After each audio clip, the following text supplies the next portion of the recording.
வணக்கம். காலை நேர பிரதான செய்திகள். விரிவான செய்திகளுக்கு செல்லும் முன்னர் முதலில் தலைப்புச் செய்திகள். அவசர தேவைக்கு மாத்திரம் கடவுச்சீட்டுக்கு விண்ணப்பிக்குமாறு வேண்டுகோள். தேர்தல் காலங்களில் பொதுமக்கள் விழிப்புணர்வுடன் செயற்பட வேண்டும். கொழும்பு பேராயர் தெரிவிப்பு. பட்டாசுக்கு அதிகரிக்கும் கேள்வி. விமல வீர திசாநாயக்கா ரணிலுக்கு ஆதரவு. தலைக்கவசத்தை 6 ஓட்டத்திற்கு அடித்த கார்லோஸ் பிராத்வெய்ட். ஐஸ்லாந்தில் இடிந்து விழுந்த பனிக்குகை, மாயமான சுற்றுலா பயணிகள். கடவுச்சீட்டு புத்தகங்கள் குறைவாக இருப்பதால் மிக அவசரமாக தேவைப்படுவோர் மட்டுமே கடவுச்சீட்டுக்கு விண்ணப்பிக்குமாறு அறிவிக்கப்பட்டுள்ளது. குடிவரவு மற்றும் குடியகழ்வு திணைக்களம் அறிக்கை ஒன்றை வெளியிட்டு இதனை தெரிவித்துள்ளது. இதேவேளை இலத்தினியில் வெளிநாட்டு கடவுச்சீட்டுகளில் கையிருப்பை பெற்றுக்கொள்வதற்கு விண்ணப்பிக்க உள்ளதாகவும் எதிர்வரும் அக்டோபர் மாத இறுதியில் அவை பெற்றுக்கொள்ளப்படும் எனவும் அந்த அறிக்கையில் குறிப்பிடப்பட்டுள்ளது. எதிர்வரும் ஜனாதிபதி தேர்தலில் ஜனாதிபதி ரணில் விக்ரமசிங்கவுக்கு ஆதரவளிப்பதாக நாடாளுமன்ற உறுப்பினர் விமல வீர திசாநாயக்கா அறிவித்துள்ளார். இவர் ஸ்ரீலங்கா பொதுஜன பெரமுனவின் திகாமடுல்ல மாவட்ட நாடாளுமன்ற உறுப்பினர் என்பது குறிப்பிடத்தக்கது. பெண்களுக்கு முன்னுரிமை கொடுத்து அவர்களுக்கு மாதாந்தம் 20,000 ரூபாய் வழங்கி 24 மாதங்களில் வறுமையை ஒழிப்பதற்கான திட்டம் ஒன்றை அமல்படுத்த உள்ளதாக எதிர்க்கட்சித் தலைவர் சயித் பிரேமதாச தெரிவித்துள்ளார். சேருவில நகரில் நேற்று இடம்பெற்ற ஐக்கிய மக்கள் சக்தியின் 16வது தேர்தல் பிரச்சார கூட்டத்தில் கலந்து கொண்டு அவர் இதனை குறிப்பிட்டுள்ளார். நாட்டை வங்குரோத்துக்கு உள்ளாக்கிய தற்போதைய அரசாங்கத்தின் விவேகமற்ற கொள்கைகளால் லட்சக்கணக்கானோர் வறுமைக்கு உள்ளாகியுள்ளார்கள். தெளிவான வருமான வழிகளின்றி 3 வேளை உணவேனும் பெற்றுக்கொள்ள முடியாத வறிய மக்கள் நாட்டில் உள்ளனர். அவர்களுக்காக ஜனசிவிய, சமுர்த்தி, அஸ்வசம மற்றும் கெமித்திரியா ஆகிய வேலை திட்டங்களில் உள்ள சிறந்த விடயங்களை ஒன்றாக சேர்த்து அவற்றின் குறைபாடுகளை நீக்கி புதிய வேலை திட்டத்தொன்றை முன்னெடுப்போம். வறுமை ஒழிப்பு திட்டத்தினூடாக மாதாந்தம் 20,000 ரூபாய் வழங்கி 24 மாதங்களில் வறுமையை ஒழிக்கும் தேசிய வேலை திட்டத்தை முன்னெடுக்க உள்ளதாக எதிர்க்கட்சித் தலைவர் சயித் பிரேமதாச தெரிவித்துள்ளார். 2024ஆம் ஆண்டு ஜனாதிபதி தேர்தலை முன்னிட்டு பட்டாசுகளுக்கு அதிக கேள்வி ஏற்பட்டுள்ளதாக தெரிவிக்கப்பட்டுள்ளது. அகில இலங்கை பட்டாசு உற்பத்தியாளர்கள் சங்கத்தின் தலைவர் இதனை தெரிவித்துள்ளார். தேர்தல் பேரணிகள் மற்றும் நிகழ்வுகளுக்கு பயன்படுத்தப்படும் பெரிய அளவிலான பட்டாசுகளில் உற்பத்திக்கு அதிக தேவை உள்ளதாகவும் தெரிவித்துள்ளார். தேர்தல் நிறைவடைந்த பின்னர் வரும் அடுத்த சில நாட்களில் பட்டாசு தேவை மேலும் அதிகரிக்கலாம் என்றும் அவர் குறிப்பிட்டுள்ளார். பட்டாசு உற்பத்தி நிறுவனங்கள் தங்களுக்கு தேவையான மூலப்பொருட்களை குறைந்த விலையில் பெற்றுக்கொண்டால் தேவையை பூர்த்தி செய்யும் வகையில் பட்டாசு தயாரிக்கும் பணிகள் மேற்கொள்ளப்பட்டு வருவதாகவும் அவர் மேலும் தெரிவித்துள்ளார். நீதிமன்றம் வழங்கிய தீர்ப்பை விமர்சித்து அவற்றை ரத்து செய்ய நடவடிக்கை எடுக்கும் தலைவர்களை தெரிவு செய்வதனால் பாதிப்பு ஏற்படக்கூடும் என கொழும்பு பேராயர் கர்தினால் வெல்கம் ரஞ்சித் ஆண்டகை தெரிவித்துள்ளார். ராகம வேதத்த பெலிசிலிக்கா தேவாலயத்தில் இடம்பெற்ற விசேட ஆதாரணையை கலந்து கொண்ட பின்னர் ஊடகங்களுக்கு கருத்து வெளியிட்ட போதே அவர் இதனை குறிப்பிட்டுள்ளார். தேர்தல் காலங்களில் பொதுமக்கள் தயவு செய்து விழிப்புணர்வுடன் செயற்பட வேண்டும் என்று அவர் வலியுறுத்தியுள்ளார். தங்களது சுய லாபத்திற்காக பல்வேறுபட்ட உறுதிமொழிகள் மற்றும் போலியான தகவல்களை எமது தலைவர்கள் வழங்கி வருகின்றனர். கடந்த 75 வருட காலமாக இவ்வாறான செயற்பாடுகளிலேயே அவர்கள் ஈடுபட்டு வருகின்றனர். தொடர்ந்தும் தங்களை ஏமாற்ற இடமளிக்க முடியாது. மூளைக்குரிய வகையில் பயன்படுத்தி தமது விருப்பத்தை வெளியிட வேண்டும். இன்று நாட்டில் பெரும்பான்மையானோர் தமது கொடுப்பனவிற்கே வாழ்க்கையை முன்கொண்டு செல்ல முடியாத நிலைக்கு தள்ளப்பட்டுள்ளனர். நாட்டு மக்கள் அனைவருக்கும் வளம் பகிர்ந்தளிக்கப்படும் வகையிலான வேலை திட்டம் வழங்கப்பட வேண்டும். நீதிமன்றத்துக்கு மதிப்பளிக்கக்கூடிய தலைவர் ஒருவர் எமக்கு அவசியம் என கொழும்பு பேராயர் குறிப்பிட்டுள்ளார்.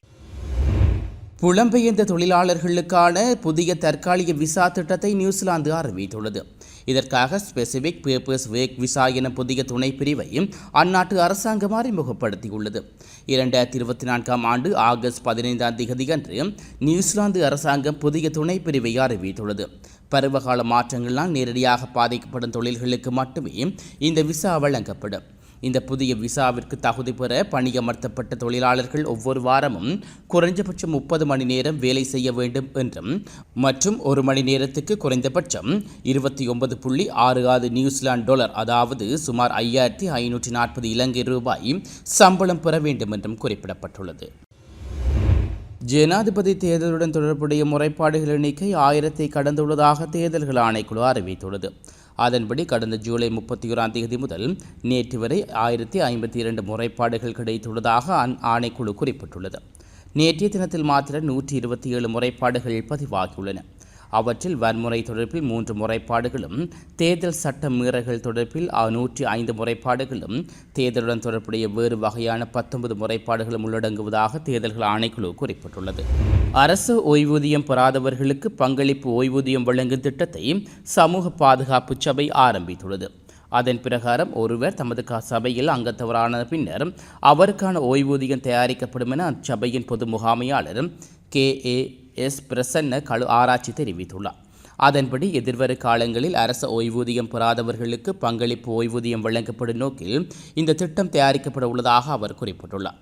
இது தொடர்பான மேலதிக தகவல்களை 01328868088 அல்லது 07609540002 என்ற தொலைபேசி இலக்கங்களுக்கு தொடர்பு கொண்டு பெற்றுக்கொள்ள முடியும் என சமூக பாதுகாப்பு சபையின் பொது முகாமையாளர் NKS பிரசன்ன ஆராய்ச்சி தெரிவித்துள்ளார். தேயிலை பயிற்சியாளர்களுக்காக முன்னெடுக்கப்பட்ட உரமானிய வேலை திட்டம் தொடர்ந்து முன்னெடுக்கப்பட்டு வருவதாக விவசாய அமைச்சு தெரிவித்துள்ளது. இதன் மூலம் அரச உர நிறுவனங்களினால் உற்பத்தி செய்யப்படும் 5 வகையான உரங்களின் விலைகளை குறைப்பதற்கு தீர்மானிக்கப்பட்டுள்ளதாக குறிப்பிடப்பட்டுள்ளது. இதன்படி தேயிலை செய்கைகளுக்கு பயன்படுத்தப்படும் 50 கிலோகிராம் உரமூடை ஒன்றின் விலை 4000 ரூபாயினால் குறைக்கப்பட்டுள்ளது. தேயிலை பயிற்சியைக்கான உரமானிய வேலை திட்டத்திற்காக 2400 மில்லியன் ரூபாய் செலவிடப்பட உள்ளதாக விவசாய அமைச்சு தெரிவித்துள்ளது. தென்மேல் பாகிஸ்தானில் பல இடங்களில் இயங்கும் பழமைவாத தீவிரவாத குழுவான பலோச் விடுதலை இராணுவம் தாக்குதல்களை நடத்தியுள்ளது.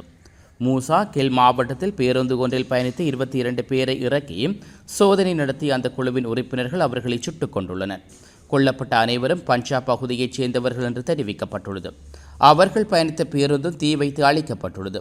இந்த பிராந்தியத்தில் கௌரவ கொலைகள், தீவிரவாதம், மத ரீதியான பிரிவினைகள் மற்றும் பல்வேறு வன்முறைகள் இடம்பெற்று வருகின்றன. இந்நிலையில் கடந்த 24 மணி நேரங்களில் பலோச் விடுதலை இராணுவம் பல்வேறு தாக்குதல்களை நடத்தியிருப்பதாக தெரிவிக்கப்பட்டுள்ளது.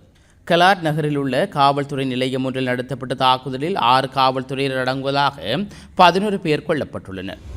இந்தோனேஷியாவில் தொடரும் கனமழையினால் ஏற்பட்ட வெள்ளப்பெருக்கில் சிக்கி இதுவரை 11 பேர் உயிரிழந்துள்ளார்கள். இந்தோனேஷியாவின் வடக்கு மலுகு மாகாணம் டெட்னோ தீவில் பெய்து வரும் கனமழையால் திடீர் வெள்ளப்பெருக்கு ஏற்பட்டுள்ளது. இதன் காரணமாக பல்வேறு பகுதிகள் கடும் பாதிப்புக்கு உள்ளாகியுள்ளன. குறிப்பாக ருவாய் எனும் கிராமத்தில் உள்ள பல்வேறு குடியிருப்புகள் வெள்ளத்தினால் அடித்துச் செல்லப்பட்டுள்ளதாக அந்நாட்டு ஊடகங்கள் செய்தி வெளியிட்டுள்ளன. பிரதான வீதிகள் மற்றும் கிராமங்களுக்கான தரைவழி தொடர்புகளும் துண்டிக்கப்பட்டுள்ளன. இதேவேளை அங்கு பல வீடுகள், கட்டடங்கள் சேற்றில் புதைந்த நிலையில் மீட்பு பணிகள் இடம்பெற்று வருவதாக தெரிவிக்கப்பட்டுள்ளது. சுற்றுலா குழு ஒன்று ஐஸ்லாந்தில் பனிப்பாறைக்கு சென்றிருந்த போது பனிக்குகை ஒன்று இடிந்து விழுந்ததில் ஒருவர் உயிரிழந்ததுடன் 2 காணாமல் போயுள்ளனர். 25 சுற்றுலா பயணிகளை கொண்ட குழு ஐஸ்லாந்தின் தெற்கு பகுதியில் உள்ள பனிப்பாதை பகுதிக்கு சுற்றுலா சென்ற போது குகையின் பனிச்சுவர் ஒன்று இடிந்து விழுந்துள்ளது. தற்போது வரை விபத்தில் சிக்கிய நபர்கள் இந்த நாட்டைச் சேர்ந்தவர்கள் என்று உறுதிப்படுத்தப்படவில்லை. பனிக்கட்டிகளுக்கு அடியில் சிக்கியிருப்பதாக நம்பப்படும் 2 சுற்றுலா பயணிகளை மீட்கும் பணியில் 200 பேர் வரை ஈடுபடுத்தப்பட்டுள்ளனர். விபத்தில் சிக்கியவர்களில் 2 சுற்றுலா பயணிகள் சம்பவ இடத்திலேயே உயிரிழந்துள்ளனர். படுகாயமடைந்த மற்றொரு நபர் உலங்கு வார்தூதியின் உதவியுடன் மருத்துவமனைக்கு கொண்டு செல்லப்பட்டார். காவல்துறையினர் இந்த விபத்து தொடர்பாக தற்போது விசாரணை நடத்தி வருகின்றனர். மேற்கிந்திய தீவுகள் அணியின் முன்னாள் சகலதுறை ஆட்டக்காரரான கார்லோஸ் பிராத்வெயிட் நடுவர் தனக்கு தவறாக ஆட்டமிழப்பு வழங்கியதால் கோபமடைந்து தன் தலைக்கவசத்தை துடுப்பு மட்டையால் எல்லைக்கோட்டுக்கு அப்பால் அடித்த காணொளி வைரலாகியுள்ளது. மார்க்ஸ் 60 கரிபியன் 2024 தொடரில் காலிறுதிச் சுற்றில் இச்சம்பவம் இடம்பெற்றுள்ளது. நியூயார்க் ஸ்டெக்காஸ் அணிக்கும் கிராண்ட் கெய்மென் ஜகுவார்ஸ் அணிக்கும் இடையே ஜார்டவுனில் நடைபெற்ற போட்டியில் ஜோஷுவா லிட்டில் வீசிய பந்து பிராட்வைட்டின் வலது தோள்பட்டையில் பட்டு விக்கெட் காப்பாளரிடம் செல்ல அதை பிடித்து நடுவரிடம் ஆட்டமிழப்பை கோரினார். துடுப்பு மட்டையில் படாமல் சென்ற பந்தில் நடுவர் ஆட்டமிழப்பு கொடுத்தார். இதனால் கடும் கோபமடைந்த பிராட்வைட் எல்லைக்கோட்டுக்கு திரும்பும் வழியில் தன் துடுப்பு மட்டையால் தலைக்கவசத்தினை எல்லைக்கோட்டுக்கு அப்பால் அடித்தார்.